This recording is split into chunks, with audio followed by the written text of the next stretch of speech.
Chapter 23. Paul looked straight at the Sanhedrin and said, My brothers, I have fulfilled my duty to God in all good conscience to this day. At this, the high priest Ananias ordered those standing near Paul to strike him on the mouth. Then Paul said to him, God will strike you, you whitewashed wall. You sit there to judge me according to the law, yet you yourself violate the law by commanding that I be struck. Those who were standing near Paul said, How dare you insult God's high priest? Paul replied, Brothers, I did not realize that he was the high priest. For it is written, Do not speak evil about the ruler of your people. Then Paul, knowing that some of them were Sadducees and the others Pharisees, called out in the Sanhedrin, My brothers, I am a Pharisee, descended from Pharisees. I stand on trial because of the hope of the resurrection of the dead. When he said this, a dispute broke out between the Pharisees and the Sadducees, and the assembly was divided. The Sadducees say that there is no resurrection, and that there are neither angels nor spirits. But the Pharisees believe all these things. There was a great uproar, and some of the teachers of the law who were Pharisees stood up and argued vigorously. We find nothing wrong with this man, They said. What if a spirit or an angel has spoken to him? The dispute became so violent that the commander was afraid Paul would be torn to pieces by them. He ordered the troops to go down and take him away from them by force and bring him into the barracks. The following night the Lord stood near Paul and said, Take courage.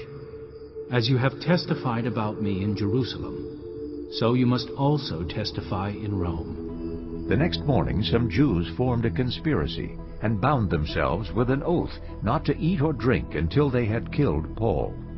More than 40 men were involved in this plot. They went to the chief priests and the elders and said, We have taken a solemn oath not to eat anything until we have killed Paul. Now then, you and the Sanhedrin petition the commander to bring him before you on the pretext of wanting more accurate information about his case. We are ready to kill him before he gets here. But when the son of Paul's sister heard of this plot, he went into the barracks and told Paul. Then Paul called one of the centurions and said, Take this young man to the commander. He has something to tell him. So he took him to the commander. The centurion said, Paul, the prisoner, sent for me and asked me to bring this young man to you because he has something to tell you. The commander took the young man by the hand, drew him aside, and asked, What is it you want to tell me? He said, Some Jews have agreed to ask you to bring Paul before the Sanhedrin tomorrow on the pretext of wanting more accurate information about him. Don't give in to them, because more than 40 of them are waiting in ambush for him. They have taken an oath not to eat or drink until they have killed him. They are ready now, waiting for your consent to their request. The commander dismissed the young man with this warning. Don't tell anyone that you have reported this to me. Then he called 2 of his centurions and ordered them, Get ready a detachment of 200 soldiers, 70 horsemen, and 200 spearmen to go to Caesarea at 9 tonight.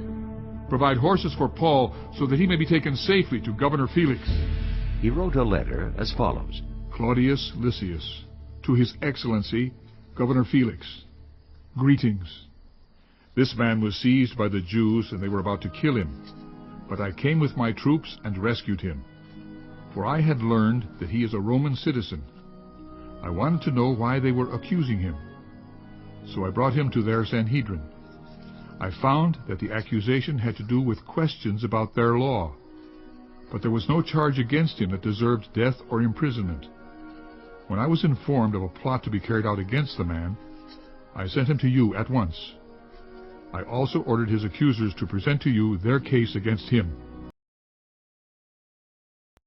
So the soldiers, carrying out their orders, took Paul with them during the night and brought him as far as Antipatris. The next day they let the cavalry go on with him while they returned to the barracks. When the cavalry arrived in Caesarea, they delivered the letter to the governor and handed Paul over to him. The governor read the letter and asked what province he was from. Learning that he was from Cilicia, he said, I will hear your case when your accusers get here. Then he ordered that Paul be kept under guard in Herod's palace.